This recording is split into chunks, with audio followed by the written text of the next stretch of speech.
think about, just for a moment, think about the lowest time in your life. Whatever it is you were going through. Think about how you felt. Maybe you were scared, maybe you were anxious, maybe you're depressed, maybe you felt really alone.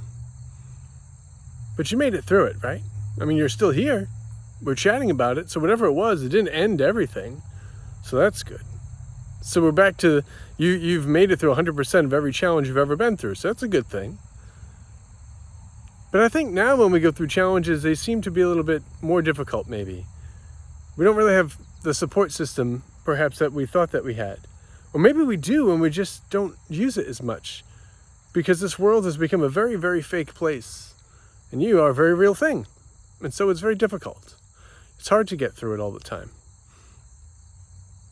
I dare say that in a time before, here comes old man Parry again, a time before social media, illusion, likes, follows, we had real friends. We had people that we're close to. We had people that we could count on, people we could rely on, people we could go out to lunch to and look them in the eye and tell them about what it is we're experiencing and what's going on. I don't know what's going on here. There's always sirens. It's never peace. This world is loud. This world is noisy. This world is rushed. This world is lacking in empathy, human emotion, connection, and raising that vibration. That's what I focus on trying to do every day. Make sure I connect with others, even if it is using these tools, these social media tools. I believe there's ways to use these things to still make an impact, still make a connection. You just have to try a little harder. Like I was saying, it's a difficult world. It's difficult to find peace. It's difficult to find moments of joy. It's difficult to find silence. Even when you're in an old cemetery out in the woods, there's still things going on. It's important that we ground ourselves.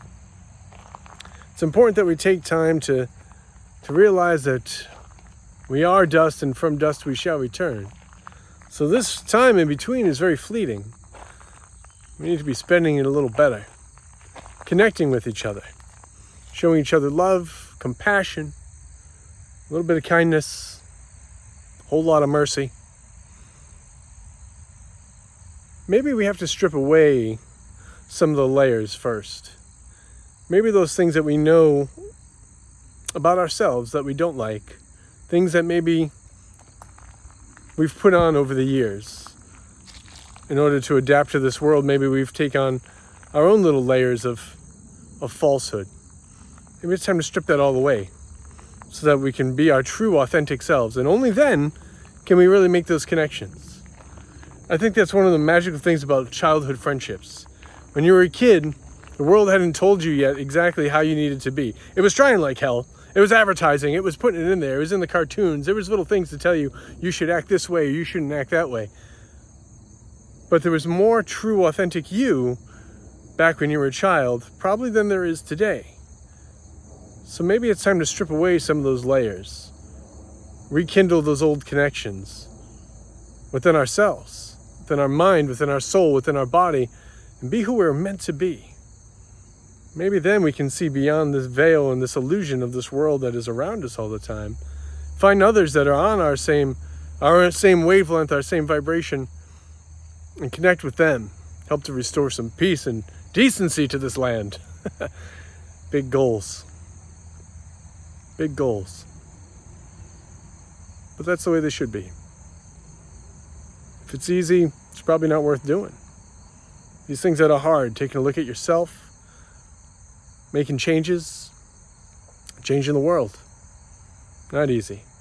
Definitely worth it. Glad to have you here with me. Let's walk this road together and do what we got to do.